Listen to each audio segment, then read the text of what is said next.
back to Straight Facts with Lee Gunner. We're talking Kudus, the deal imminent. Personal terms agreed on that. We're looking at Olise to Chelsea with a potential Arsenal hijack. Lavia to Liverpool is in advanced stages. The first official bid turned down. Liverpool expected to come back in. Talking a bit of Amrabat and Hojlund as well. Big updates on them.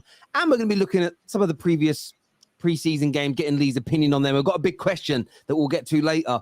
Would Lee Gunner swap Martinelli for Mbappe? We'll be talking about that later in the show. But how are you, my friend? You good?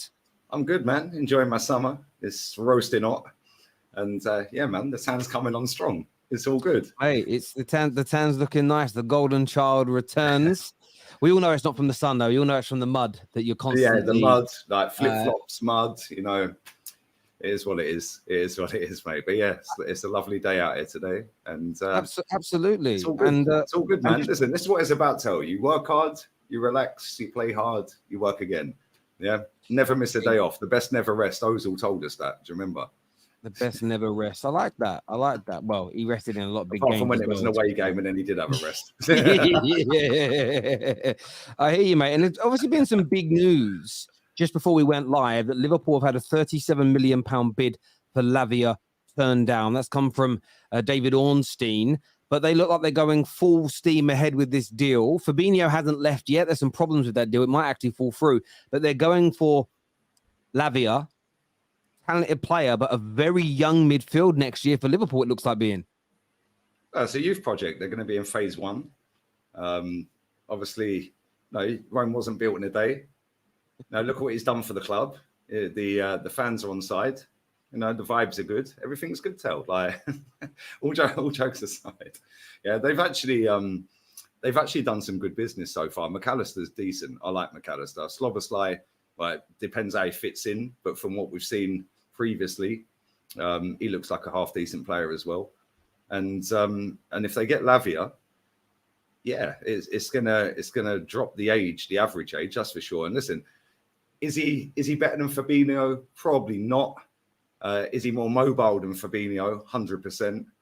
But it's going to be interesting to see where they go this season, because last season they were so hit and miss, weren't they? Like 1 week they'd slap Man United 7, and then the next week they'd go and lose to some random team. Like they literally the week after they lost to Bournemouth 1-0. That literally happened. Yeah, they were. He missed a penalty, didn't he? I think he put. They were very average last year by their standards. They need consistency, but do you know what? They needed a midfield overhaul last summer, and I was surprised they didn't even go and buy anyone. But they've got rid of a lot of their midfielders, and listen, their attack's taken care of. Yeah, they've got Salah, they got Nunez, they got Diaz, Jota, Gakpo. They don't need no attacking players.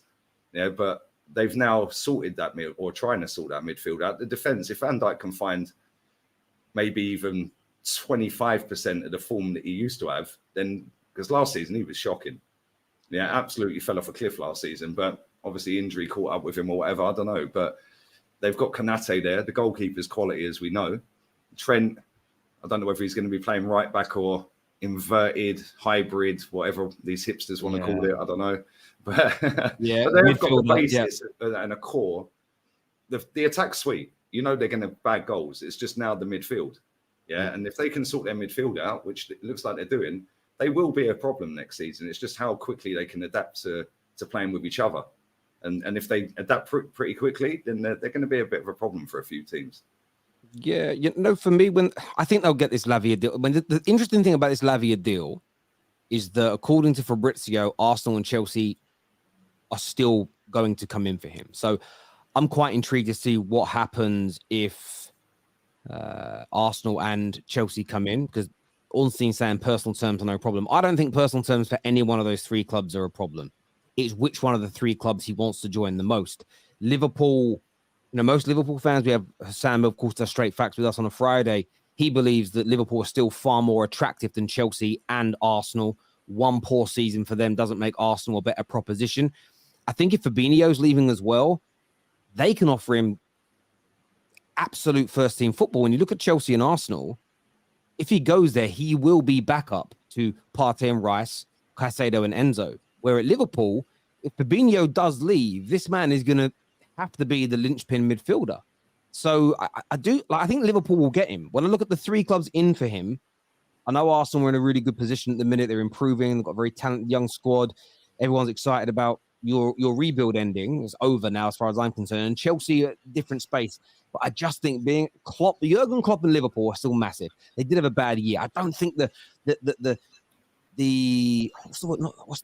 what is it premise? The prestige of playing for Liverpool doesn't disappear because of coming 5th.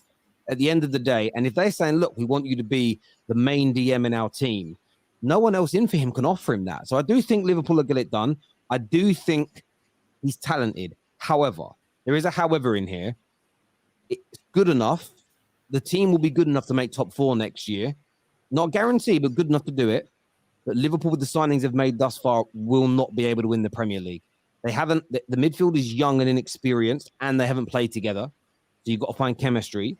Secondly, they haven't improved their backline yet, and they conceded far too many chances last year, and so many of them came from Trent mistakes, Konate mistakes, Van Dijk. All of them making these mistakes. So you look at it, and I just want, and I know they improved when they did the inverted fullback into the midfield, but that was when there was no pressure. So I do think Liverpool will be better. They're in the top 4 race with these signings, but they will not win the Premier League, which is what their standards are. So I just think they need a bit more. Well, sorry to cut you off. You said that's what their standards are. They've won it once in 30 odd years. Well, it's not really the standards, is it? The standards are to compete for it. Maybe. Well, yeah, but I don't think they will. I don't think they will compete for the title without improving the back line. I just think the midfield needs a... Listen, in 2 years' time, before Liverpool fans get angry, that midfield could be absolutely one of the best in the world. Lavia, 2 or 3 years experience. McAllister learning what it's like to play for a high-pressure club team. Slobosly, we haven't seen. Some players come from the Bundesliga and they're amazing. Some have come here and been you've had Michael Ballack and you've had Kai Havertz. Do you know what I'm saying? Like, it can go either way. You've got Haaland and you've got Timo Werner. Do you know what I'm saying? So there's all these examples.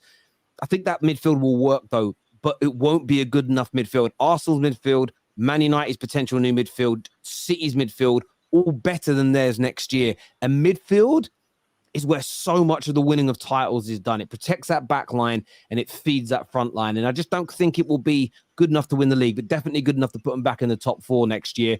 And I rate all of their signings, and they're doing good business. But then who knows what they're going to add? They bring in another player or two that gives them a bit more stardust, and maybe my mind will change. But I think it's very good business. Go on, mate. I don't think they need any attacking players. They've got way enough attacking players. Yeah, Gakpo, it's going to be his first full season as well. Diaz is back from injury. Nunez had the first season to bed in. Listen, he weren't great. Yeah, and this is what I said to you last week. When a player scores loads of goals in another league, just halve it. Yeah, and we see that last season. He was missing so many big chances. But some of the goals he did score, it was like, whoa, okay, that was a sick finish. Yeah, so depends, man. Like, Salah's going to guarantee you 20 goals a season minimum, even when he's maybe not at the heights he was a couple of years ago. He's still going to bag 20 odd goals. Yeah, but the one thing I will say, they got Europa League, and it's how they do the Europa League. Like Liverpool in Europe, they've got that pedigree, but that's more so in the Champions League. And I know they've got to European finals in the Europa League, blah, blah, blah. But it depends how much they take that seriously. Because if you actually look at their squad, we've also missed out, what's his name? Joe Gomez. Is it Joe Gomez, the midfielder? Not Joe, that's the centre-back, innit? What's the midfielder's name? The other Lavia. one. No, the one that was bagging goals towards the end of the season. Is it Joe Gomez? Curtis Jones. Curtis Jones, yeah. He started scoring goals towards the end as well. So, listen, they have got options in midfield. But if you actually look at their squad, like, I agree with you. I don't think it's good enough to win a title. But it depends how they deal with the Europa League as to whether they can really have a go at top 4. Because there's some people in the chat that Liverpool fans are going to be going nuts here. Listen, they'll always score goals. It's how vulnerable they are defensively. And last season, we see them losing stupid games to teams that you would never expect them to lose to based off the previous 4, 5, 6 years under Klopp. But McAllister could be one of the signings of the season. I can't lie. 35 mil, mate. That's an absolute bargain. He's a top player. He could. And look, they've spent 150 million. Well, look, they haven't got Lavia yet. The bid hasn't even been accepted, but you just kind of know they're going to end up at that 50. They'll get to that 50 million mark. and it'll be done. They'll get it done. Robin's here, regular viewer, and also he's been on the Terrace for a while, but he does contribute in here. Says Terry's spot on. We're not ready to challenge just yet. More needs to be done. Yeah, look, I agree. Look, I'm not. You know, I see a few Liverpool fans in the comment section saying I'm being salty and waffling. I'm not. I'm being respectful. I'm not saying you've made bad signings. I'm not saying you're not progressing. I'm not saying you're not going to get better. I'm not saying you won't make the top 4. I'm simply stating that to win the midfield's just. If Lavia had 3 more years experience, my mind would be different, you know? And again, we could all be shocked that you could be better than I'm expecting. Last year, I predicted Arsenal coming 3rd at this time last year and was laughed at. And then my mind changed and then I put them into 2nd. And then Liverpool to win it. I predicted Chelsea to finish above Arsenal. I did. That's Liverpool fan. You hate us. So last year, I thought Liverpool were going to go to another level after missing out on the quad, and they didn't. They fell off. And, you know, it's interesting. The year before that, I remember Jess said on a show that she thinks Liverpool are just slowly starting to decline. She was a year out. A year later, everything she predicted kind of happened. And that's not because people are salty. It's because they see it happening at some point soon. You have to look at the age of their squad, Terry. Like they had so many players, mostly midfielders, over the age of 30. Yeah, and then with Van Dijk having that injury that he had that kept him out, he came back. He was all right when he first came back from that injury. But last season, I think they played Fulham on the first day of the season. He was like Bambi on ice, gave away a penalty to Mitrovic, and like it was just ridiculous. Like, and he never really recovered over the course of the season. It was only really when Trent went into midfield that Liverpool started looking half decent. Yeah, but even then, it wasn't relentless win like we've seen them before. Yeah, of course. I think they will use Trent in midfield this season, but I still think they need Lavia. Yeah, because they ain't got the money for Caicedo. Let's just be real with it. They're not going to drop 100 million on him. Yeah, and that's pretty much what they want for him. So 50, 45, 50 mil, 40 with add-ons, whatever it may be. Yeah, if you then look at that, they've paid, 60 million pounds for Slobberslide. They've paid 35 for McAllister. Then get him in, it's about, 140, there or thereabouts. And they've rebuilt their midfield. It's now how Klopp gets them purring and how they integrate them with the defence and the attack. Because when we've seen Liverpool under him, they're relentless with their pressing. Yeah, and listen, McAllister's a top player. Lavia, we've seen him cool. He looked fantastic at times, but ultimately, he couldn't do it all on his own in that midfield. And that's why they got relegated, or one of the reasons they got relegated. So now it's a mad level up to go and play for Liverpool. But you never know, man. He either sinks or swims. Like, and that I still think even if they buy Lavia, I still think they need another midfielder. Like, they've got rid of so many players in their midfield. And if Fabinho does go, like, I do think they need another one, even with Lavia. Maybe just a backup like Douglas Luiz or someone like that for 20 odd million, like from Villa, somebody like that. Not a major signing, but somebody that can fill in for one of them if they're injured, or if you want to rotate for Europa League or whatever. But yeah, it's going to be interesting seeing what they do this season. I still think they need another defender as well. Yeah, no, I think they need to add a defender as well. I agree. Olu here says, check what Klopp spent to win the league title. Erik ten Hag has spent more. I just did while Lee was talking. Erik ten Hag so far has spent 350 million euros. In 270 million quid. 280. Jurgen Klopp, before winning the league, 447 million. So you're wrong. I just looked. If he'd done that comparison to Arteta before this summer, he would have been spot on. Yeah. Maradon said, how is that a prediction? Because again, don't listen to what somebody says. The what is for basic people. The why is for smart people. And the why was, her prediction was that she felt players were aging out. Now, she was a year out in terms of the drop off that she expected. Doesn't mean she didn't see it coming. Like, it is what it is. If someone says, I think Casemiro is going to drop off and he has a really good year, like because of his age, has a really good season, and then the year after he can barely run and move. It wasn't they were just predicting it to be nasty. They could see it coming. It is what it is. But a lot of people Liverpool dropping off. Not only that, when you look at how relentless they've been with their pressing, like 100 mile an hour, same 11 pretty much every week. Yeah, same 14, 15, 16 players used throughout the whole season, every competition, like for years. It was inevitable that they're eventually going to run out of steam. Yeah, and then when you add in that he did it at Dortmund as well, and eventually they run out of steam, like it was kind of semi-easy to predict, although you predicted them to win the title. No, I did. I really did think that. Which you could also get, and you made your good argument off of the base of no. After missing out on the quadruple, I think they'll come back, and I get that I just because thought, when I they thought missed they out on would the go Champions League, to they another come back level and won again, it. and it just didn't. Yeah, it When didn't they work. missed out on the title, they come back and done it. Like, do you know what I'm saying? So Paul I B, get that's it. an Arsenal fan, says no way United have spent 350 million. No, we have in the last 2 summers so far. In that same period, by the way, Arsenal spent 423 million euros. So to put it into perspective, we're not the biggest spenders. Like, you man have spent so far 70 million more. This says big up Terry and Lee. We'll come back to the Arsenal stuff a little bit later in the show. On Man United, I wanted to obviously to bring this up to get your attention in relation to this. Where's it gone? I did have a thing here. Man United closing in on both Amrabat and Hojlund. Personal terms are both agreed. There's talk of, I don't like this whole official, unofficial bid, but bids on their way in for both of them to improve the team.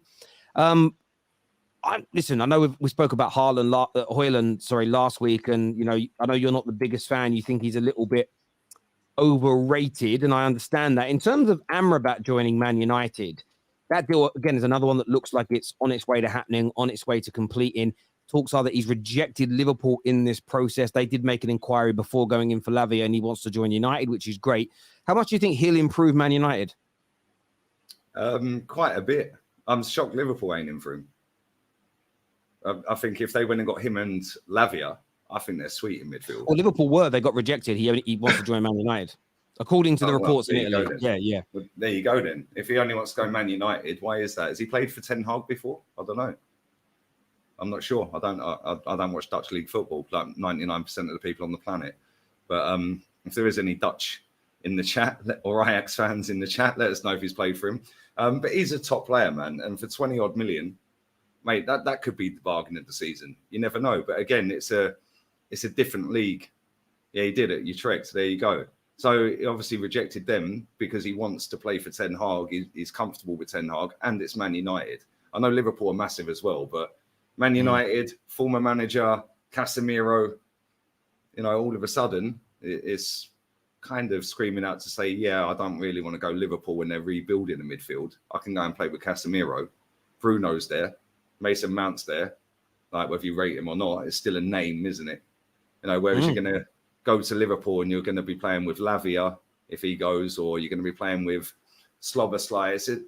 With Man United, you kind of look at the midfield and you go, right, well, Bruno's been there for a few years. Casemiro's sick anyway. I could take Mason Mount's spot, or Mason Mount could play somewhere else and I'm in the team. And if you put him and Casemiro together, yeah, good luck with that. Because that's going to be hard to get through. Yeah, mate, it's true. true. It's interesting to see if he does sign and you do that with Bruno more advanced rather than sitting in the 8, then it's going to be interesting to see where Mason Mount gets in. Well, for me, this is the thing. I look at it as United need to bolster the squad, and there's a comment here that's a stupid decision. Amrabat can be a starter at Liverpool. Yeah, and he'll also fancy himself to become a starter at Man United. He's only 25, 26 years of age, so he's not young, but he's not an old man either. The man's got 8 years left in his career, like at the highest level you would expect. And this is about rotation, because Man United have to do well in the Premier League and Champions League next year. Casemiro, for me, at his age, you don't want him playing 2 games a week every week, because you'll burn it. It doesn't matter how energetic he is. Once players are over that 30 mark, their bodies do change, and you need to be able to manage that. And I also think it gives us great options. So for me, whenever we started the game last year with Fred or McTominay in the middle, I'm nervous. The idea of being away at City, Liverpool, Arsenal, and starting with Amrabat and Casemiro as a double pivot with Bruno ahead of them, that just makes me feel really comfortable. That's going to be hard to break down, hard to beat. Equally, we're going to have a number of games at home in the Premier League against teams we should be beating. That's when you say, Cass, you're going to sit on the bench this week, and we'll play Amrabat in that role. There'll be enough game time for those, our 4 main, if we get Amrabat, the 4 main midfielders will be Casemiro, Bruno, Amrabat, and Mount. And I think 3 of them starting at any one time. There's enough games. Hopefully, we're going to play, 55 to 60 games. There's enough for them to all start a lot of football matches next year to rotate and keep people fresh. And you've got Eriksen as well in that. And I also think one of the most important things for us to do next year is to rest Bruno. That man gets run into the ground because he plays every single match. And even with and it'll be Eriksen, and it'll be Eriksen, I think, will now go into his more favored position next season of going into the more attacking midfield role rather than trying to run the middle where he doesn't have the legs for it. So I'm excited about Amrabat because I think it means we can move Eriksen further forward, give a rest to Bruno, better rotation, and I really rate the guy. A lot of people now don't. Now that he's heavily linked to Man United, suddenly he's during the World Cup, everyone had their pants around their ankles. Do you know what I mean? They all wanted this him. guy, he's good. Yeah, they all wanted him, and the fact is to bring him in, £19 million is what they're saying that the base fee is going to be. I'm surprised you got a free run at him, mate. I can't lie. Like there should be Chelsea looking at him. We should be looking at him. You were obviously looking at him. Liverpool, cool. Maybe did get rejected. Tottenham should be looking at him. Like Newcastle, I know they've got some good midfielders and they've just signed Tonali in that. But even so, like for 19 mil, that's a bargain. Yeah, but you're right what you said. Yeah, rest Casemiro here and there. But you also got to factor in that Casemiro could get a couple of reds based off of, stupidness. Like it's not the La Liga. It's harsher in the Premier League than it is in La Liga. Like people snapping into tackles. And listen, you can get away with some of the tackle. Both the tackle he made, where he got I think it was the second red card. Yeah, that was never a red card for me. In La Liga, that ain't a red card. But Premier League, now you're on a 4-match ban because it's your second. So, plus, like you said, you can't be resting your best team for the Champions League. It's all well and good resting players in the Europa League, but let's be real. Since Ten Hag's been there, he pretty much played the same 11 all the way through all the cups. Yeah, so now another year of Ten Hag ball. Yeah, and adopting his methods. Yeah, you do need to have rotation because if you're going to play 60-odd games, you can't be playing Casemiro and relying on him. As good as he is, and I think he's the best DM in the league. Yeah, I don't even think it's debatable. Rodri's sick, Partey's sick, but he's clear. So you can't be relying on him for 60-odd games. I don't buy into this if you're over 30 and all that rubbish.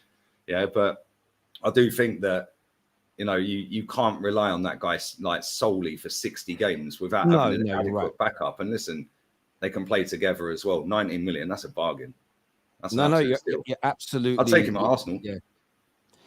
Yeah. Look, I think everybody would sign Casemiro if they had the opportunity to. And like when we got him last year, there was a lot of nonsense flying around that he will, he's past his best. Why is he coming in? This, that, and the other.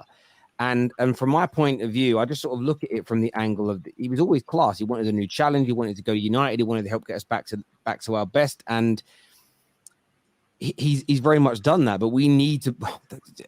Part of me is a little annoyed, not for what Ten Hag's doing because he's nothing to do with this, but bringing in Casemiro and Amrabat is exactly what is the level of player that we should have bought to play behind Pogba all those years ago, and we never did. We never gave him that base. However, we're doing it now, and we're operating differently. And even the way we're doing this Hojlund deal, whether people like it or not, we're not to cut. They want 80 to 90, and we're just saying no. And it looks like it's going to go our way, and we're going to get him for those 60 million euros, which is again the maximum we're willing to pay. We're just getting deals done at cheaper rates than we're being quoted. Where under Woodward, we were just overspending on everybody, and it was embarrassing to do that, in my opinion. So the fact that we could end up bringing in, look, I'm not a massive fan of Mount, but he's a player my manager wants, so I'm going to put that aside. But to be able to bring in Mount for 55 and Amrabat, so collectively their base fees around 74, 75 million. You brought in one of the best goalkeepers in the world for 40-odd million. I don't, for me, and you're bringing in one of the, again, people have difference of opinions, but he's a highly rated up-and-coming striker who you're bringing in. By the way, this is in 2023 for £50 million, who's a goal scorer. Goal scorers are normally really expensive.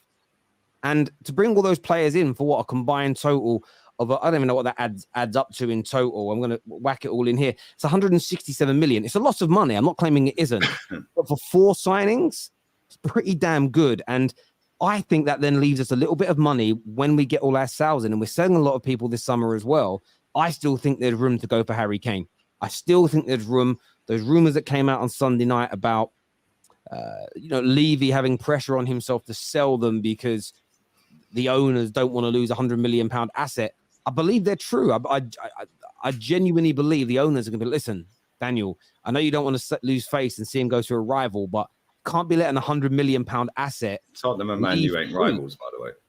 No, but Daniel Levy sees it as a rival. Do you know what I'm saying? Daniel Levy sees it in that way. And look, I think the next thing for us, if we get this done, sell as many players as we can, McTominay will go, in my opinion. Fred, Maguire, Henderson, those guys collectively could raise us 80 odd million. Plus the other ones that have already gone salaries. Go and add Kane. Maybe. Martial should go. Again, McTominay.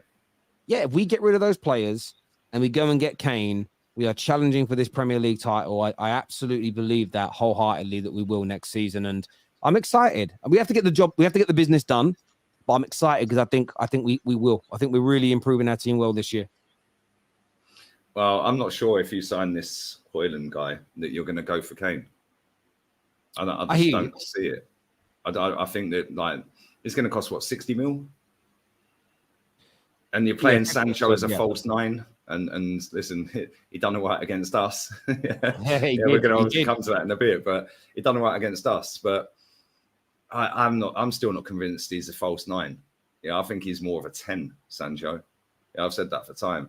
Yeah, he's not a winger, not in this league anyway. Listen, any half decent, technically decent footballer can play on the wing in Germany because the league's crap. Yeah, and they all play a high line. So if you've got half a bit of speed, you're sweet in there. Yeah, look at Diaby. He's just signed for Villa. We were quoted 100 mil apparently. He's gone for about 50, isn't he? you look at also. Yeah, there's always a premium for that. Bayern Munich wanted us to pay 40 million if we wanted to sign Sabitzer. We said no. He's gone to Dortmund 19. So yeah, it's a piss take. But that league's weird though, Terry. Right, the way Dortmund and Bayern change players all the time. Like that's like you and City doing it. It just never happened. Yeah, well, it's because as far as I'm concerned with the German league, barring Leipzig, the whole league is set up with almost like a gentleman's agreement of let's make Bayern Munich the best team. Yeah, pretty much. That's why I can't take it seriously. Yeah, it's kind of weird in that way. But look, I hear what you're saying about Hojlund. I really rate him though. I really rate him. I think he's excellent. I don't think he's going to be too young. That's the problem. And he looked. No, I said this last week. He looks clumsy, but the thing is, he's a big lad, right? And he's pretty quick, right, and direct.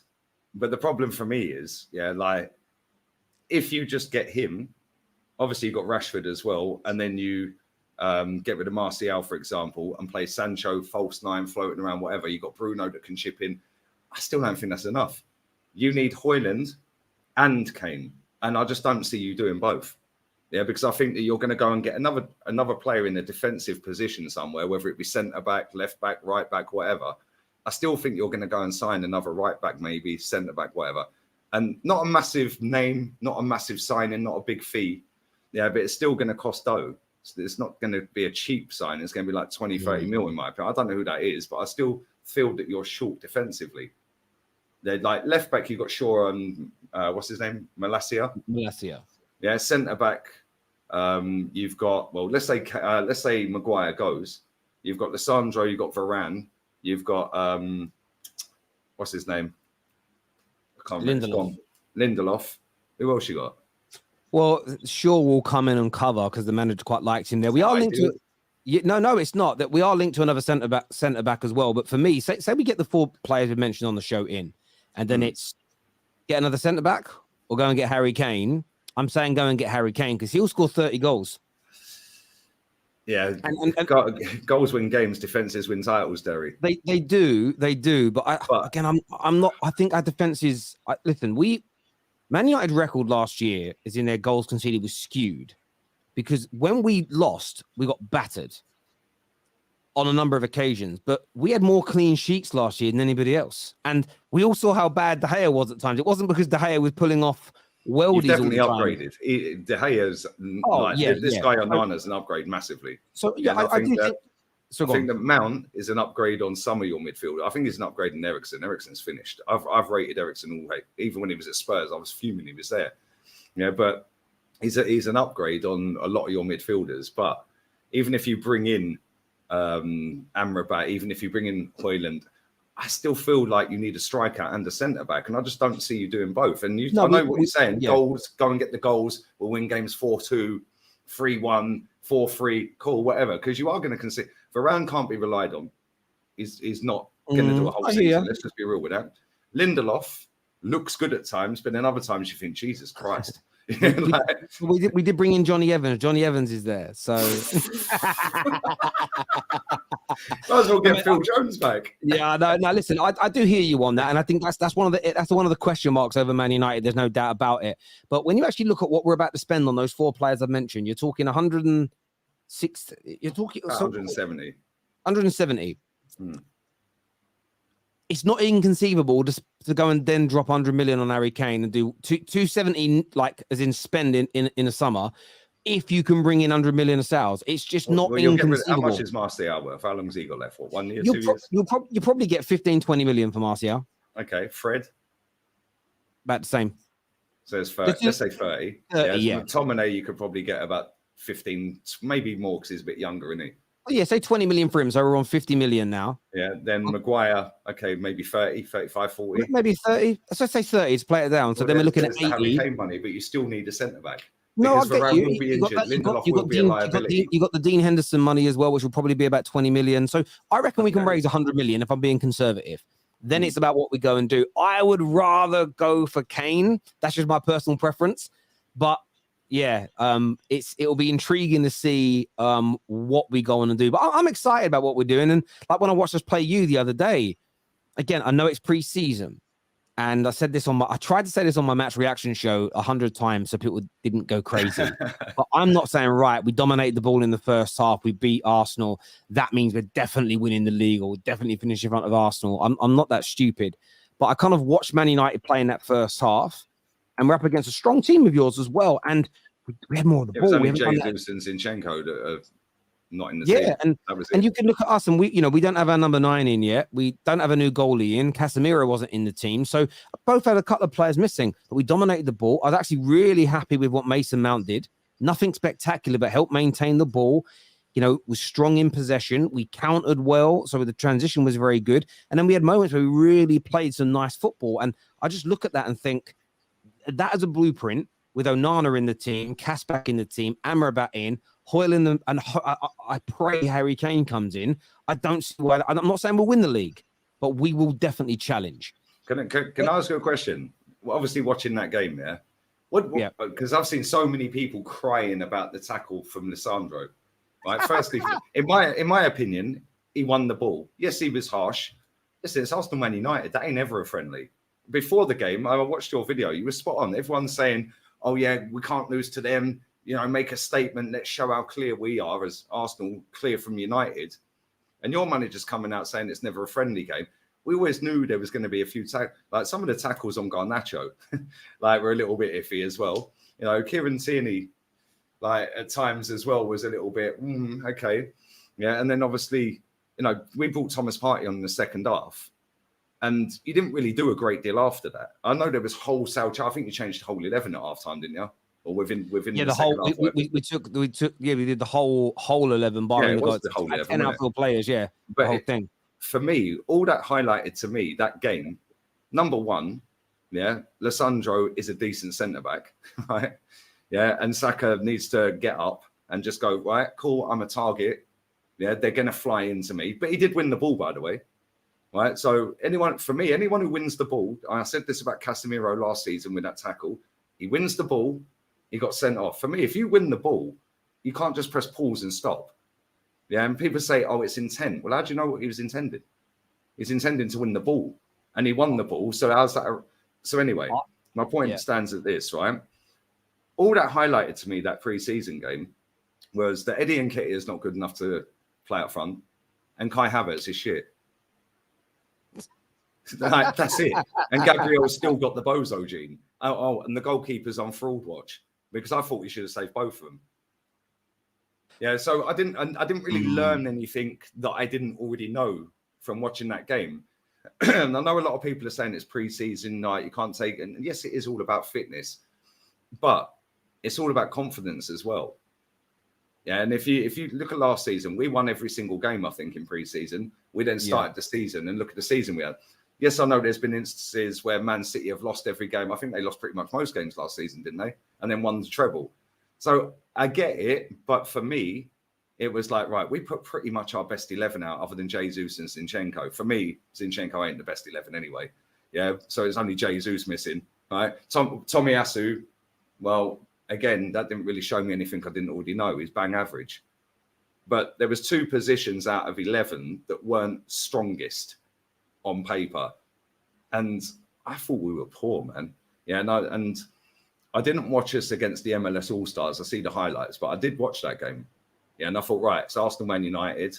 I'll have a little look at this, blah, blah, blah. And, mate, I wasn't disappointed. Listen, it's a friendly, but I always want to win every game. But I was like, oh, we're not quite as good as everyone's making us out to be. And there's still some teething problems here. And then when you get Eddie Nketiah, if that was Harry Kane in that position, that's a goal.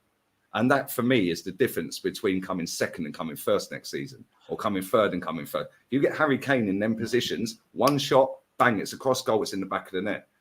And Eddie ain't that guy. Do you know what I saw in that game with Arsenal? I saw Declan Rice and Kai Havertz have no relationship. And I saw the midfield, because it was two new players in with Odegaard. It looked disjointed. Where with Man United, you've added Mason Mount, but you've got Mainu in the team. Well. But Mainu has been training with the first. He played a few games for us, and he's been with the first team squad now for over a year. So there is a relationship there, and there was a connection, and we looked like more of a team because our engine room was a lot of players. You literally had Mason Mount in there new, and everybody else in that team knows each other. Where you literally took out, you had a whole new central midfield essentially, and it looked lost. And Man United were able to work through it. I think what's going to be really key for me, I've thought a lot about this over the last few days. What Pep and Klopp and Fergie and many other managers, everyone will have examples of these managers, but I use them because of their regularity of winning league titles, both in England and in other leagues, is you don't need to start your players, no matter how much you sign them for, straight away. And I kind of look at it and think, Kai Havertz, the Premier League starts in just over 2 weeks. Kai Havertz, in my humble opinion, is not ready to start for Arsenal right now. If he does, he shouldn't even be here.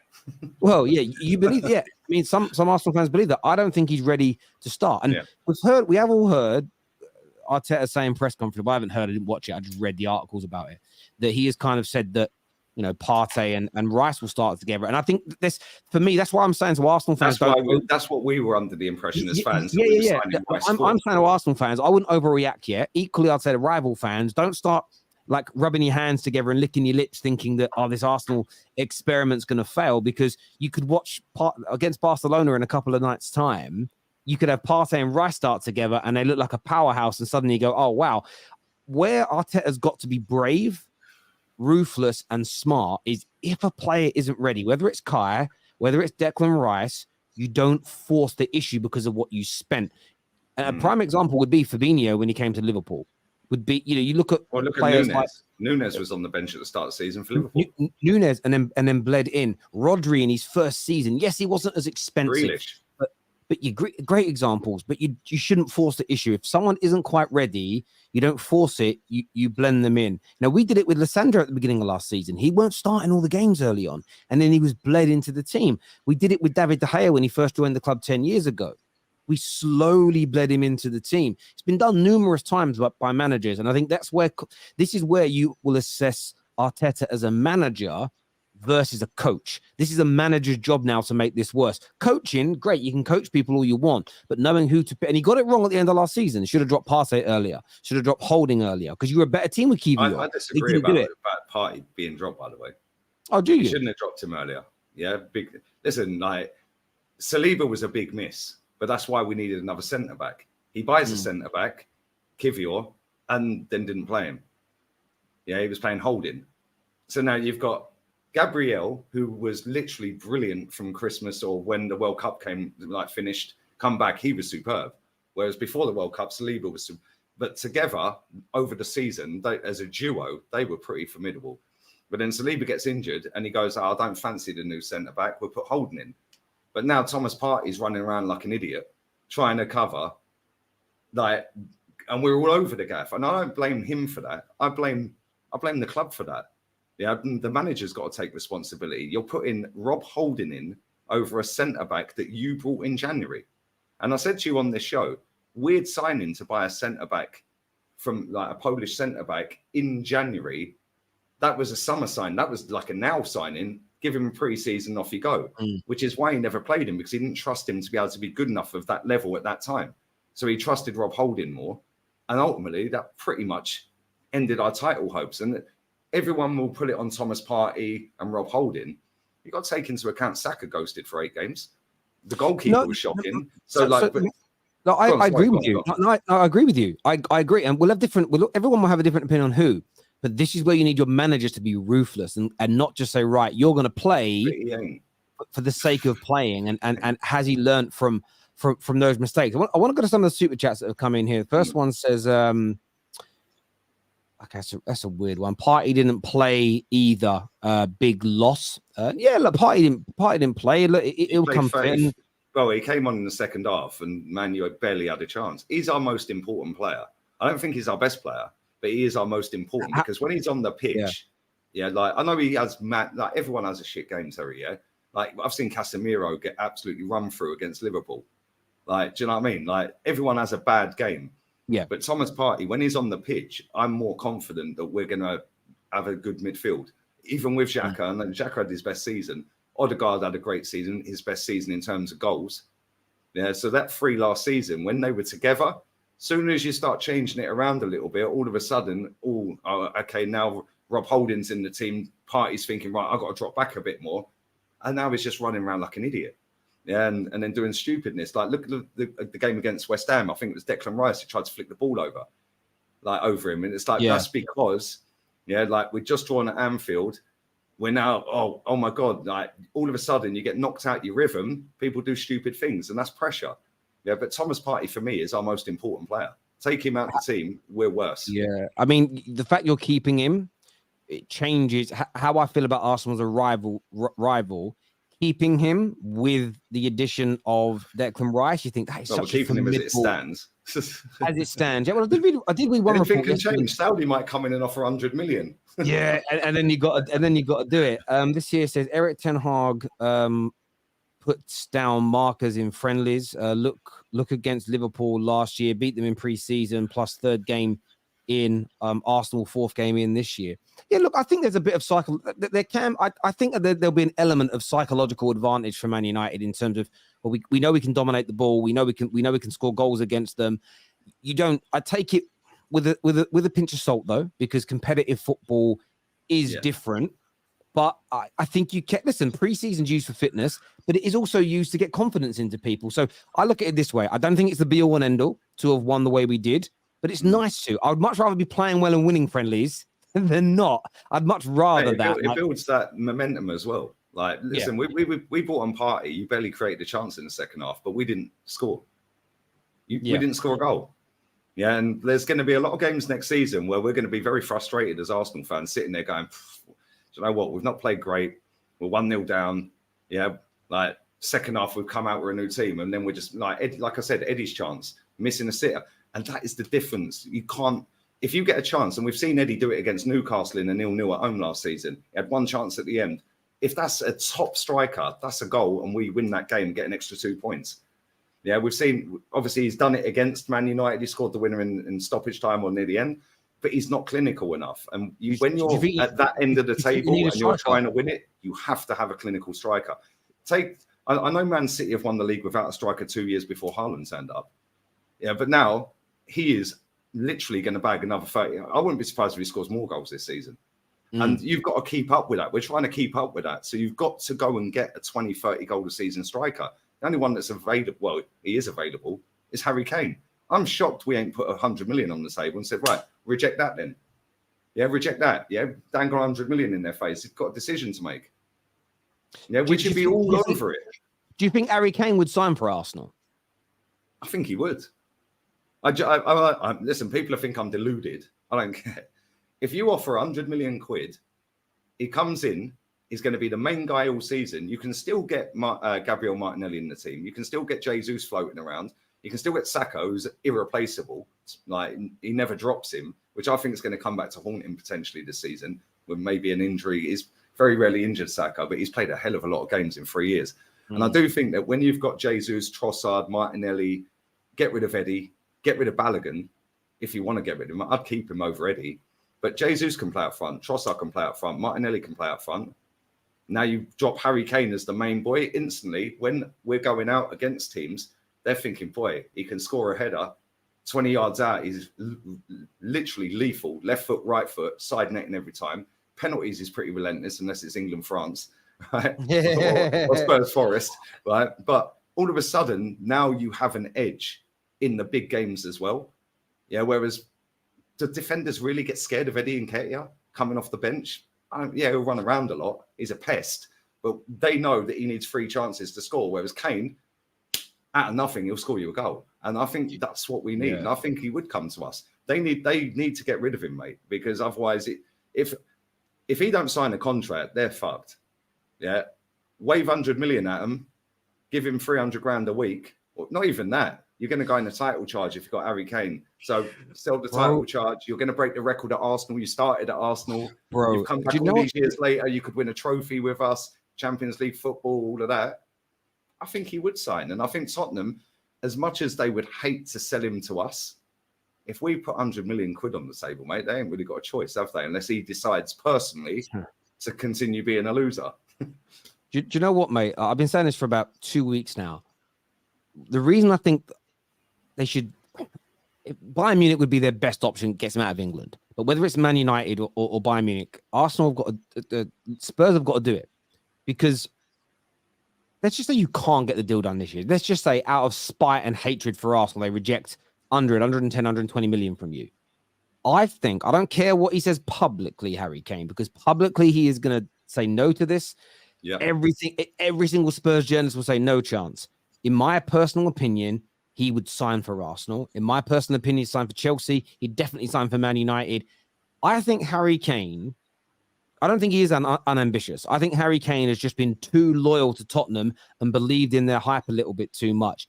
I think he's at a point now where he wants to go and win trophies. And some people will go, well, Arsenal not winning anything. You put Harry Kane in that Arsenal team last season, you'd have won the Premier League. You would have won the league. There's no doubt about it. Even with Saliba getting injured. Yeah, no, you would have done. We beat Newcastle. We beat Everton. Yeah, we don't lose to draw to Southampton. We don't draw to West Ham. Cool, maybe we might have lost the games against City. He would. He joined you. We would have gotten enough points in them other games. 100%. And he'll play for Arsenal. And that's again, that's one of the reasons why man. Like you don't necessarily have to play him as the low up front on his own because you know he drops back. Yeah, but if I'm Arteta and I'm Edu, I'm sitting down with the Cronkies and I'm going, listen, break the bank for him. Yeah, because he's got he's 30 years old. He's got maybe 3-4 years left. He's never relied on pace. But his footballing IQ is a joke, mate. His vision, his passing, the weight of pass, all types of goals. And in games where you're 1-1 in a big game with 5 minutes to go, what you've got to do is just cross the ball into him and he's going to win a header. Yeah, or it drops on the edge of the box. He's so clinical. It is unbelievable. He's an unbelievable footballer. Get it done. Get it done. If anyone's watching this, get your checkbooks out, people. Yeah, sign Harry Kane. This is the thing, right? One of the reasons I want him at Man United, even him dropping deep, knocking those balls into Rashford running in from the channels. From your point of view, Saka and Martinelli on the channels. It's just ridiculous. The guy can scores goals like Haaland and passes like KDB. He's 2 of them in 1. It's just he's so good. And look, it's very unlikely that Arsenal do it and get it done, and we understand that. But you should be going for him. Get Sol on the phone to him. Fans have got to start demanding stuff, right? Because I've literally seen Arsenal fans this last week say they wouldn't swap Martinelli for Mbappe. I don't understand it. It doesn't make it. I get protecting your player and being nice, but it's a hypothetical because you're not going to get Mbappe. But the fact is, if I turn to an Arsenal fan, would you do the swap? Anyone who says no ain't serious for me. You're not serious. You're not serious because there isn't an inside forward in the world as good as Mbappe. I would give Rashford away tomorrow. It's the only way to get Mbappe. So Vinicius, Vinicius Junior is probably the only one. But in terms of output, I think Mbappe is better than him. I think he'll score more goals. I think he's faster. And I just feel like I see people say stuff like this, and it's like, I know they love Martinelli. I know that some of them love Eddie and Kevin. I love Martinelli. I'd swap him in a heartbeat. You got to. If Martinelli's a sick footballer, yeah. But imagine now, yeah. And again, I know it's a stupid amount of money. I think we can afford the fee, by the way. Yeah, people make out we're skim. We ain't skim. We could drop 200 M's on the table for him. We're going to get rid of Balogun or Eddie. Well, most likely Balogun. We're going to get rid of some other players potentially as well. Like, I think we have the money to pay for the fee. It's whether you can pay the wages. But you sell him the dream. Mate, there's a statue outside. Well, he's there. Number 14, we'll take it off Eddie. Yeah. You can play up front, which is where he apparently wants to play. You don't like playing on the wing. And now you're competing against Haaland in the most competitive league, the best league, the most watched, whatever you want to call it. Yeah. Wouldn't you want to try that? Yeah. And he, worst ways, he's only 24. So you put him on a 4-year contract. In 2 years' time, if he wants to go to Madrid, he can still go to Madrid and you get your money back. Plus, not only that, think like literally every single company out there wants Mbappe endorsing it, like, and they want to like have him everywhere. You'd make a fortune. And I said this to my friend, right? If PSG, like, I know they've accepted that fee for him, and I don't know whether he's going to. I don't personally think he should go, and I don't think he will go. I don't think he will go Saudi. No, I don't think he will. Right, but PSG have probably, if they get around the same fee they spent on him, which was about what 170, 180 when they signed him from Monaco, if they get about that back, they've probably broken even with the amount of money that's come into that club with Mbappe, even with the wages they've paid, the amount of sponsorships that have come in, they've probably broken even if they get about the same sort of fee back. We could say the same to, oh, yo, come and play for Arsenal. You're up against Haaland for a couple of years. If you want to go after 2 years, we'll say to Madrid, mate, we'll put the clause in the contract, a Madrid clause, whatever you want to do, but we ain't going to pay you 800 grand a week. Yeah, you can have 500 or 400 or whatever we can stretch to. And listen, we ain't skin Terry. I don't care what anyone tells us here. Right? No, we are not skin. Imagine now we go out, yeah, instead of Martinelli, and I love Martinelli. I think he's a sick footballer. But now it's Mbappe. It's Mbappe. Like, I mean, it's different, isn't it? Mate, the thing is as well, there's ways of doing it, right? The Kroenke's family own Walmart, right? Well, his wife is the heir, but they own everything, like so many other franchises. So the point they can sponsor the training ground. Yeah, but we're using Walmart as an example here. I'm right? listening. Because I don't think this is against the rules. You turn around and go, right, Arsenal Football Club will pay you 300 grand a week in salary. But what we're also going to do is give you this endorsement. I'm using Walmart as an example because everybody's heard of them, where it's nothing to do with Arsenal, but we're like, we're kind of brokering the deal for you, where he becomes a face of Walmart in America and they pay him 500 grand a week. That way it doesn't come back at the club's finances and it's paid for elsewhere. Obviously, you've got to make sure that you're not breaking any rules within that. But I don't actually think the players get paid all the salaries and monies we're being told directly by the football clubs. And why I say that is because I've read what certain players get paid when I used to work in a certain department of the bank I was at. Look at Mancini. And we, some of it's paid in different ways. And I think there's ways of doing this where you're not, like, the club isn't paying 800 grand a week for a player. But for me, I don't think you'll get it done because I just don't think Mbappe would say yes. But if we were serious, serious, then we should be whacking money on the table for him, or at least bidding for him and for Kane. I do get it. But for me, I very much look at it along the lines of, any fan that's like, no, I wouldn't do the swap. I think you're capping. Someone here, the sponsors can pay wages. So again, you got to. So let me just give you an example. This is not against the rules, as far as I'm aware. PSG never bought Neymar. Neymar became an ambassador for Qatar in their tourist trade and was paid. And was paid £200 million in a private contract with Qatar. What he then did with that money is bought his own Barcelona contract out. And then essentially signed for PSG in a free. Now, I'm breaking down to layman terms, but that's not against the rules. There's no rule against that. So again, Stan Kroenke introduces him to people at Walmart and they say, we're going to pay you £500,000 a week to be the face of Walmart. And then Arsenal were offering him $250 a week in salary. Collectively, for joining Arsenal, he's going to get the money he wants, but it isn't all going to come from one place. And then again, they don't just have all this money coming to them as a personal, like a PAYE. So much of the money they earn through their image rights gets paid in via businesses. Some of it is onshore, offshore. It's all broken down into multiple accounts and entities that get paid. So it isn't as basic as just the club pays £500,000 a week to somebody and it goes into their bank account and they get taxed on it. It's far more complicated than that in reality. It's never going to happen that we're going to get him. I think no. I hear you on that. I think he's going. But do you know what? I would not be shocked one bit if he ends up at Man City. Nothing shocks me about Man City at all. I wanted to ask you about a deal though that Graham Bailey and a few other journalists today spoke about Arsenal preparing to rival Chelsea in the race for Michael Olise's signature. What do you make of that? I mean, I think he's a very talented guy. Chelsea are linked to him. Would that be enough to bolster your front line for this title charge? Nope. We need a goal scorer. Listen, I like him. I think he's a top player in the making. And I think that the fee is pretty cheap.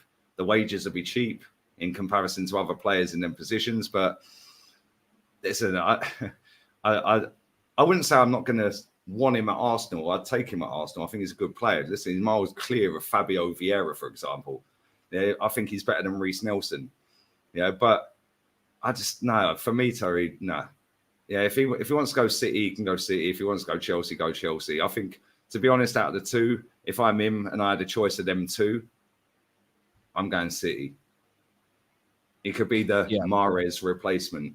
Yeah, but I don't know, man. Like, you never know what's going to happen. Listen, West Ham could come in and put money on the table, and he could go West Ham. Like you said earlier, these players will agree terms with any club. It's then who puts the money on the table. And they might not want to go to Chelsea. They might want Arsenal or West Ham, or Man City. But Arsenal or Man City don't put the money on the table. Now it's, oh, well, shit, I'm going Chelsea then.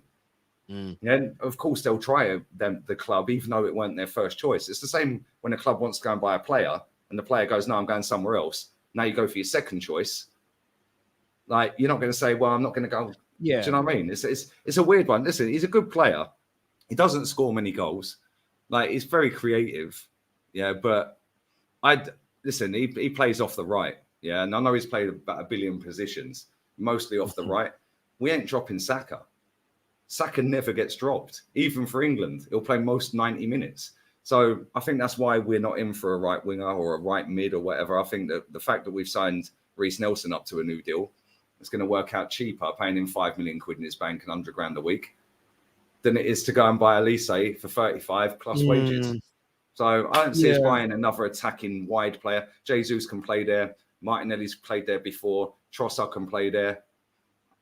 Odegaard can float out there. I don't see us buying another right winger. He's a good player. Yeah, but I don't think even if we signed him, it's enough for us to push on goals-wise because he don't score enough goals. I know he creates a few, but we need an out-and-out banger. I feel like, listen, I think Chelsea or City will get him if all three clubs are in, because again, he knows, like, Chelsea. Well, I've seen reports today actually that City won't be selling Bernardo Silva now. There's first time I've really seen a concrete report say they say he's untouchable is what the report said. So if Bernardo Silva stays, then you look at Olise and you go, well, you're gonna you're playing back up. You look at Chelsea, they've got Madueke. So again, it depends on who they see as that. I think he would get more game time at Chelsea. Yeah, I think he would. I think Chelsea, they would. But what's really interesting is like another report as well today about Chelsea are now close to agreeing personal terms with Mohammed Kudus. Now, I've seen him play left, central, and on the right. I've read 3 different scouting reports. 2 have said that he prefers the wing. 1 said that he prefers the 10 role. So for me, it's like, you know, when you start getting all these different reports. So again, but do I see Chelsea signing both? The Taxico accounts on Twitter tell us his best positions now. Mate, but those guys told those because everyone watches the Dutch league, of course. Bro, but these same accounts, this is why I can't take them seriously. They told me 110% that Donny was going to be starting over Bruno by now. Do you know what I'm saying? So it's hard for me to trust them. Do you know what I'm saying? These, by the way, these were the same people. And even the Dutch don't watch it. These tacticos, by the way, were the same people that said Frank Kesse was a world beater. About to go back to. He ain't that good. Do you know what I mean? He ain't that good. He's good, but he ain't that good. That's why Barcelona let him go. He's played for 2 of the biggest clubs on the planet, though, isn't it?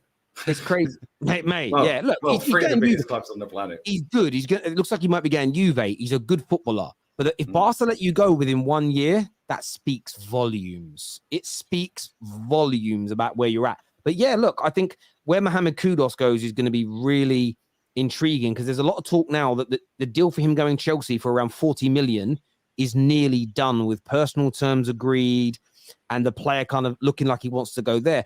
And Chelsea might get both. But I almost feel like, again, Arsenal were in for Kudus. And listen, that's a guy you should be signing because I think that guy, he's not prolific now, as in he isn't a Haaland or a Kane. But I think there is goals in that kid. And I think he is dynamite. And I actually think he is good enough, technically, Mohammed Kudus, to oust any of your front three at some point. I think he's good enough to be one of your lead attackers. I think he's that talented. I like Olise. Kudus is better, but Is I he kind of better like than Martinelli or Saka? I think he's good enough to. No, but is he better than Martinelli or Saka? Because that should be the standard. Are you better than Saka? Are you better than Martinelli? I think Are he's you better than Martinelli. Odegaard if you want to play a 10? I think he's better. I think he's better than Odegaard, Mohammed Kudus. I think he's not Odegaard. Sorry, Martinelli. I think he's better than him. I watched him last year. I watched a few Dutch games. Good. I watched this kid in the Champions League, and he was fire. I watched him at the World Cup, and he was amazing. You put him in that Arsenal team. Mohammed Kudus is an absolute. He isn't just a baller. You get the commission off this out. Sorry, you get the commission off this out, mate. He's out of this world. He's out of this world, Mohammed Kudus. He's not better than Martinelli, mate. And listen, I've not seen enough of him. I've only seen what you've seen: bit of Champions League, World Cup. That's it. I don't watch Dutch football. I'm not going to sit and pretend I do. But he ain't better than Martinelli. Yeah, Martinelli is so good; it is unbelievable. And I think Martinelli, when people talk about high ceilings, I think Martinelli, when he peaks, is going to be our best player. I think currently Saka is our best player. He's more consistent with it. But I think that when I watch Martinelli, he's more dynamic, he's more direct, he's got more to his finishing, more to his game than Saka has. Saka's very, very good at what he does. Yeah, but I don't think he does what Martinelli could be great at. Yeah, but listen, we got both of them and they're both bagging, they're both playing great. So that's cool. I don't think either of them get dislodged out the team to Kudus. And I think Trossard, yeah, well, he can play across anywhere in the front line. And I think he's sick. Yeah, technically he's pretty flawless. Yeah, scores goals, creates goals. Jesus is always a problem. How's he get in? How does this lad get in the team? Yeah, because I don't think Jesus is getting dropped anytime soon. If he's fit, he's playing most games. Martinelli, if he's fit, he's playing most games. You know what? Saka's playing most games.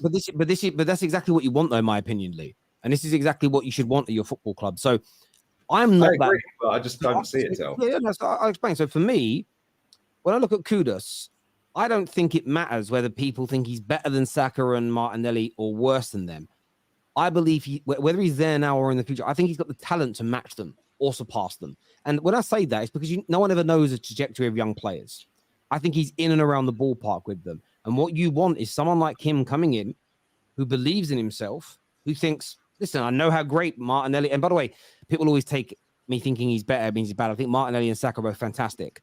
Having someone join that who's equally as fantastic is only good for your team because, you know, the only thing that can cut a diamond is another diamond, right? So you need that quality in there to sharpen them up and make them the best versions of themselves. And I think if you add him, rather than having, look, Reece Nelson can't push them. Reece Nelson's good. He's never going to be at Martinelli and Saka's level.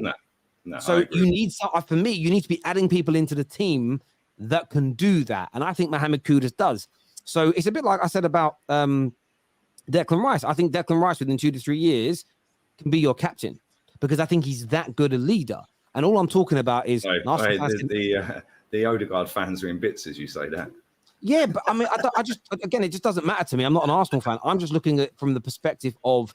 I just don't think the wing positions. Listen, he's better than Fabio Vieira, and so are you.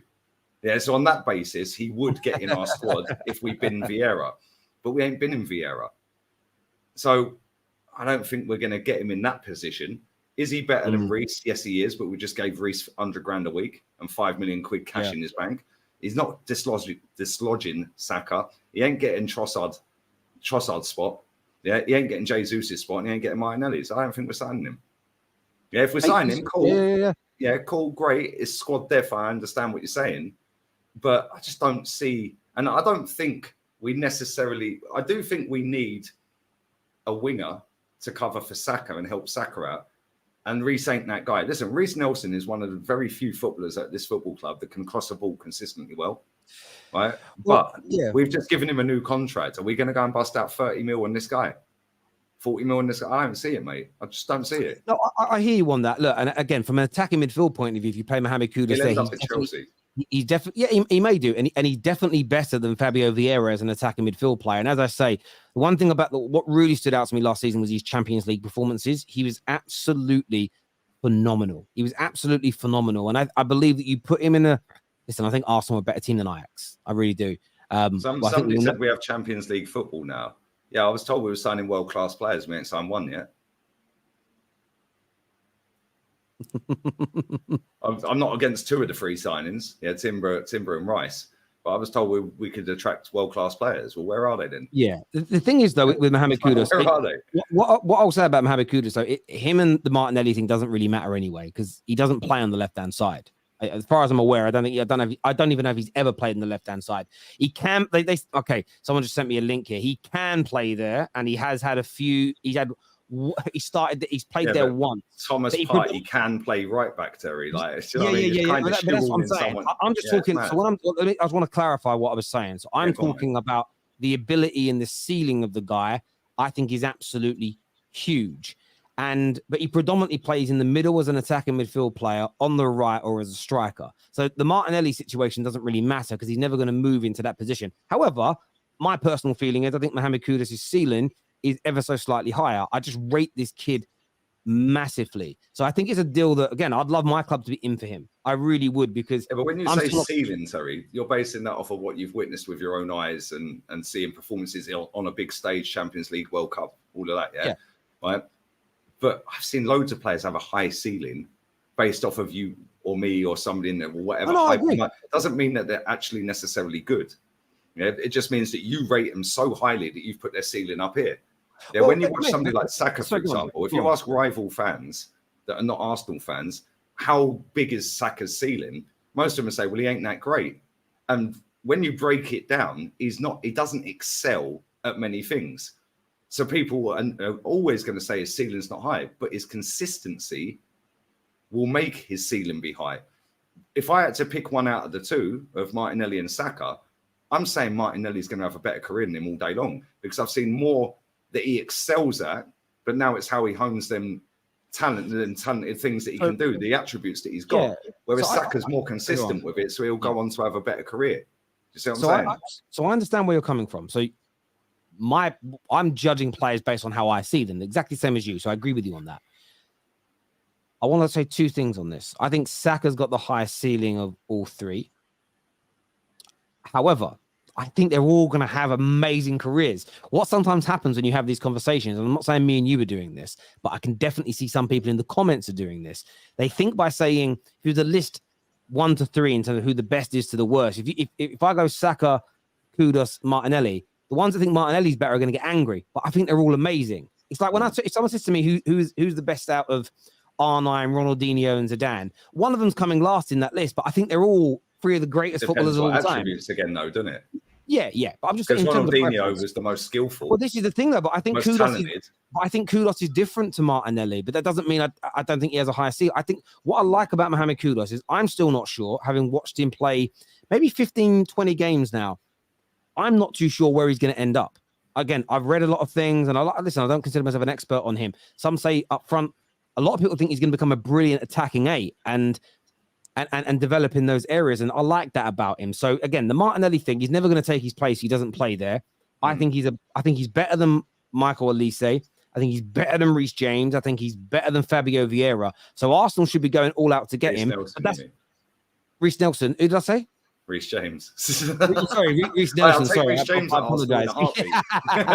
Yeah, I bet you would. But yeah, look, it's an interesting one. I want to go some more of these super chats here. First one says, this is about Mbappe. He says 100 million offer with Fabio Vieira, Lokonga, Eddie, and Balogun for Mbappe should get the job done. But honestly, his heart is set on Real Madrid. Yeah, definitely. I agree. He's going Madrid. But Florentino Perez actually came out when he was linked yesterday, and I love how Florentino Perez speaks every week. Where's Josh Kroenke when you need him? Yeah, like, Arteta's going, oh, we don't speak about players that aren't our players. Yeah, Florentino Perez goes, yo, we're calm, we're chill, we're Real Madrid, mate. Like, you know what I mean? Yeah, Blaze here says, with Kai Havertz, people think it's FIFA where you take the controller from the bad player and give it to Arteta, and then Kai will start doing rainbow flicks. Is what Blaze says. Good comment. AA here says, big up both you and Lee. Thoughts on the idea of having Partey and Rice as our midfield and Kai Havertz up front? You started off well.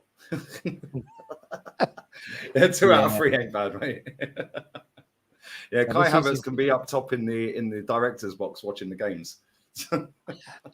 Take your 8-2. Arsenal won the title at Old Trafford. Still means nothing today. I'm sick of these loser fan bases resting on their laurels. Yeah, I mean, you're obviously talking to people in the comments. We didn't mention. What happened? Yeah, we didn't mention the 8-2. I don't know. Maybe what happened? Who upset him?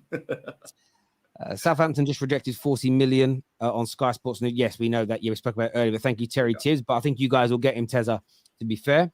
RIP Trevor Francis and Chris Bart Williams. Yeah, Chris Bart Williams passed away as well, only 49. And yeah, Trevor Francis. Trevor Francis. Oh, bro.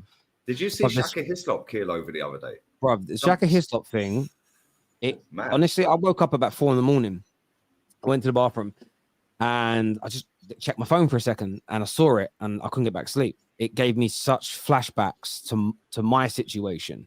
And I've never completely passed out, but me and you did a show about 2.5 months ago where twice during the show, I was seconds away from going where surprised. I'll go off on one and rattle you. No, to do that. It was with the anxiety that I was feeling because of stuff with the chest. And you know what was crazy with that Shaka Hislop one is he wobbled backwards and the other guy that was with him looked away for a split second, so he didn't realize that he'd wobbled backwards. Next thing he turns around, he's like, but it's mad. It's mad how quickly. And I'm hoping that there is no underlying health condition, and it was just, because you can just faint. Like it can happen in the heat. Man was wearing a suit, very, very hot. He might not have eaten, might have skipped breakfast that morning or not drunk enough water. And I hope it's something very, very trivial. But having been someone who's like suffered this last 8-9 months being on camera, well, this is one of the first streams I've done really in many months where I'm not been feeling anxious and grabbing my chest and checking. The viewers have told me they've noticed it. I sometimes sit there checking my pulse. No real reason why, but I do weird stuff.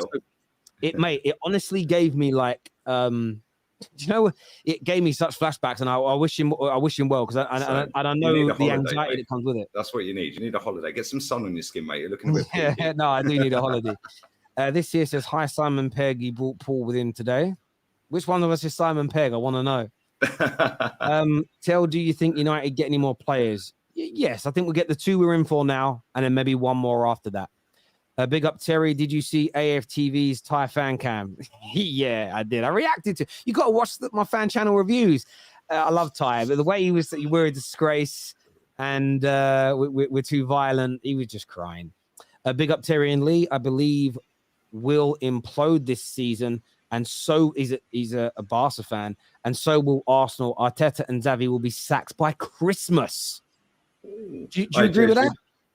Well, Barca ain't the club they used to be, that's for sure. I don't buy into their whole narrative that they're skint, by the way. Yeah, they're not skint. Yeah, they're making out, we can't register players and this and that. We have to drop wages. They're not skint. They're Barcelona, mate. Yeah, like they're everywhere. Just walking down the beach there, you see thousands of people every summer walking around in Barca shirts, mate. They are not skint. Yeah, they're just trying to lower the standards for whatever reason that may be. Yeah, and they're going down the virtue signaling thing and all of that crap as well, which we won't get into. That's for another stream, maybe, on a different platform. Yeah, but it's going to be very interesting because Xavi and Arteta have both got a shit European record as manager. So it's going to be very interesting. And both of them can't throw cup competitions in the bin this season.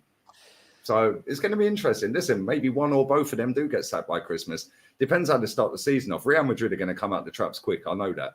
Yeah, they ain't happy with that lot winning the title. And, it depends. Like, we know Barca fans were relentless, but there's more and more that are falling into the trap of lowering the standards. So, yeah, man. It's going to be interesting. MA here says, big up, guys. Lee always speaks facts. Cheers, mate. Chombe says, Arteta out coming soon. Believe me. A few people saying that today. Well, it's a big season, mate. 650 million spent so far. Yeah, it's a huge season for Arteta. It's massive. He has to win. He has to win a trophy for it to be successful. Has to match or better next season in terms of league position, and has to do well in the Champions League. I don't know. The Superfan channel owner said that the minimum league position he'd be happy with is 4th. Just putting it out there. That's right. Terry looking like a soprano boss. Do you know, in fairness, I've got a few of these shirts, and honestly, I like them because Tony Soprano wears them. It's not actually a lie. Very early on in this chat said you look like a hipster. I don't look like a hipster. It's just a shirt, bro. It's just a shirt. Chelsea will add a cam stroke winger And Olise, Kudus, Vega, Cherky mentioned. Who's the best talent now versus potential, and who is the best fit stylistically? That's a real big question.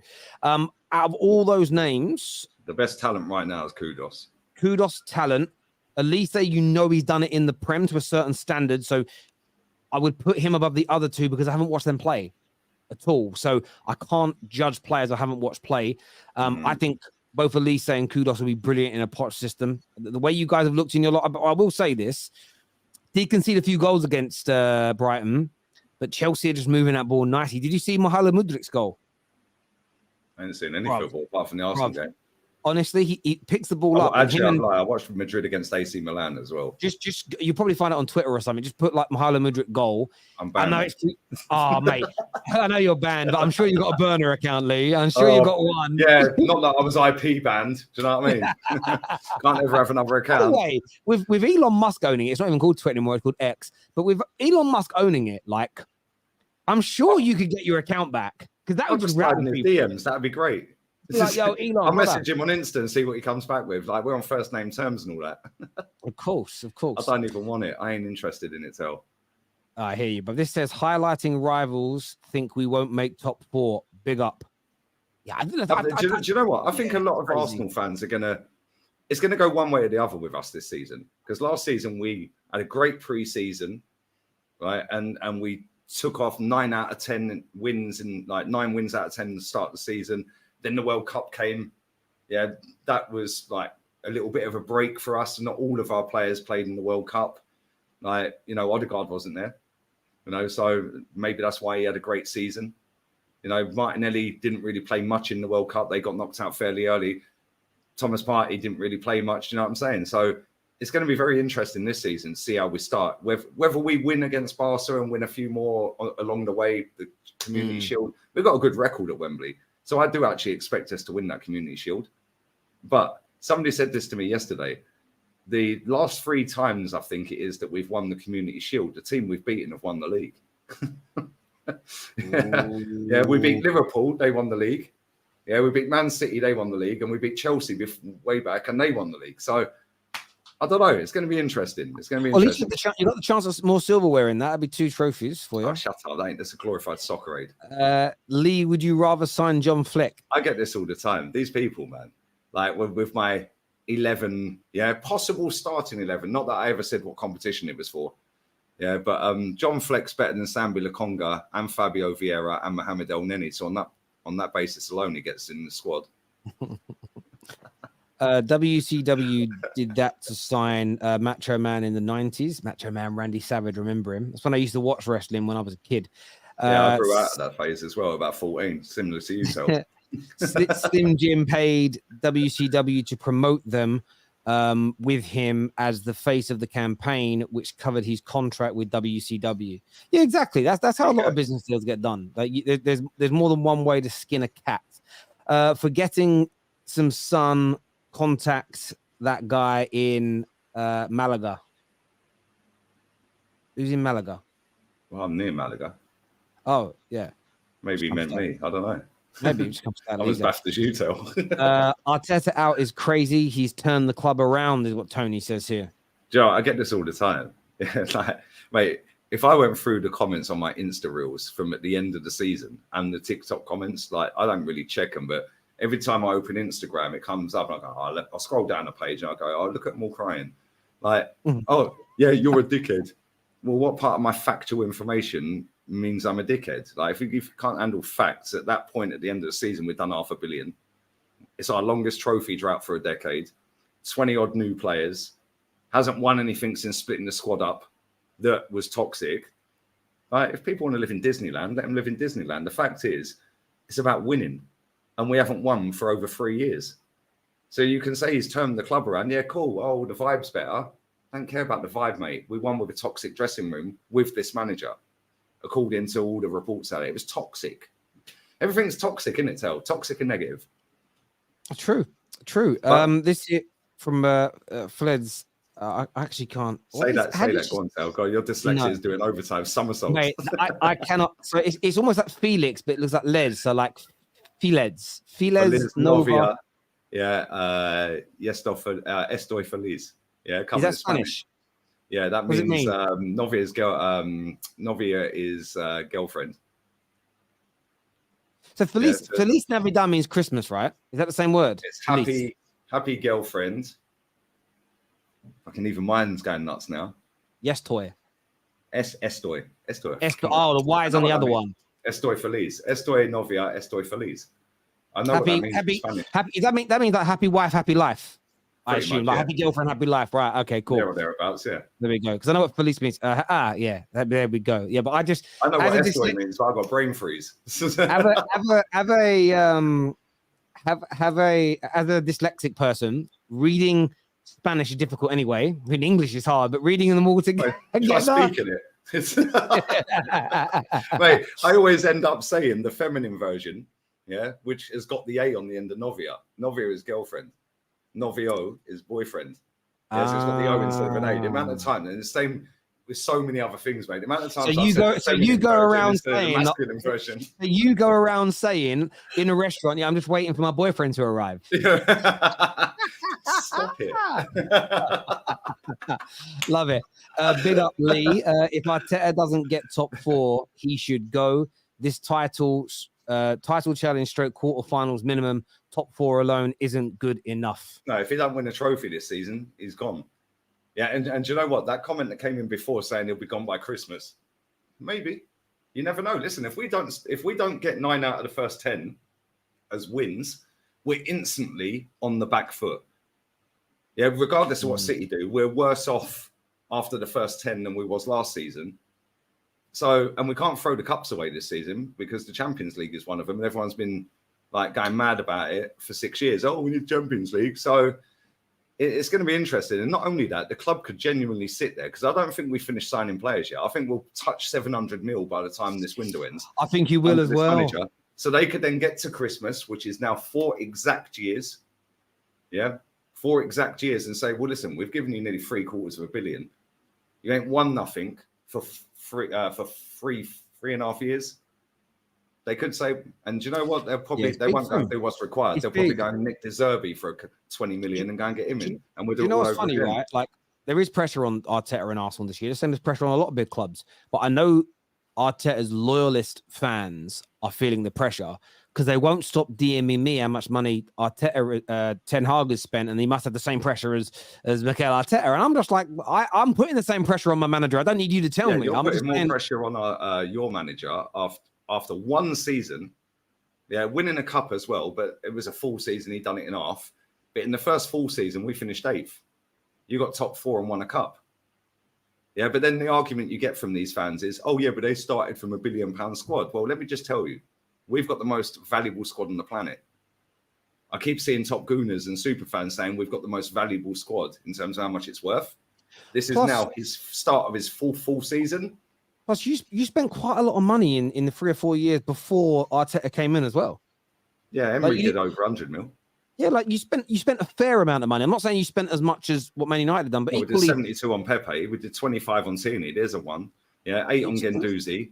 Lichtsteiner was a couple of mil. Socrates, Terrace. Aubameyang cost you money.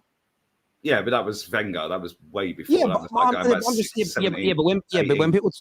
people turn around and go that he inherited £1 billion squad, that was from like LVG all the way up to him. So if we're going to go back all that amount of years, go back all those years with Arsenal with Arteta and add up. If you actually add up, I'm going to do that when I go back to the pool in a minute. I'm going to sit there and I'm going to see the first squad that Arteta inherited and add up all the transfer fees. I got a tweet somewhere. I'll try and dig it out where I just basically went back I added up £1 billion for United, went back, I think it was 7.5, 8 years. And then I did the same thing for all the other clubs. And they were all in and around the same ballpark as each other. And it was like, so they've all had massive money spent. It's just weird. But do you know what's crazy though? Real Madrid, right? Everyone says they're skin. Yeah, same as, Barcelona are skin. Real Madrid are skin. Arsenal are skin. Man United are skin. Right? If you actually have a look at how much money Real Madrid have spent for sales and incomings since 2008. Arsenal and Man United have blown them out of the park. Since 2008, that's 15 years. Obviously, that's with sales as well, but incomings and sales. And go and have a look at what they've won compared to what we've won in that time, in that 15 years. Yeah, it's actually insane. And everyone thinks they're skin. I don't know why. Who started this narrative that Real Madrid have got no money. They could go and do $500 million this summer. It won't touch FFP.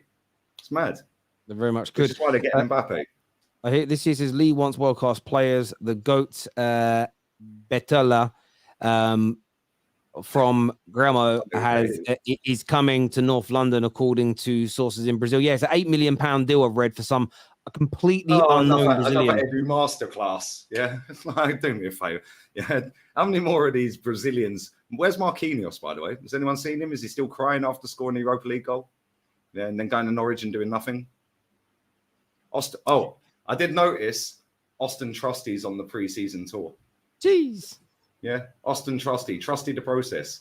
Yeah, Trusty the process. Yeah, apparently the deal to Glasgow Rangers has fallen through. Of course it has. He don't want to play for Glasgow Rangers. He wants to play for a Premier League team, like Burnley or someone. I don't know. Cool. So there we go. But listen, I want to say thank you to the viewers. Appreciate you all massively. Super chatters, you're amazing. My members, you're brilliant. Lee, always a pleasure to sit and talk football with you, my friend. We'll be back next week. Big Steve on tomorrow in the afternoon on Straight Facts. But also adding Henry Wright. There'll be another brand new Straight Facts starting on Mondays with Henry Wright. So that's starting very, very soon, people. Until next time, take care. Oh, hang on, very quick super chat. What's your thoughts on Mason Greenwood? Spoke about this many times. Play for Man United. He's not been charged of anything. He's not been found guilty of anything. He should be allowed to play. Lee Gunners, as you say, there, he's had his baby as well, and they're still together and they're getting married. So who's anyone to judge that? Let us know what you think in the comment section, people. Take care. Goodbye. God bless. And I'll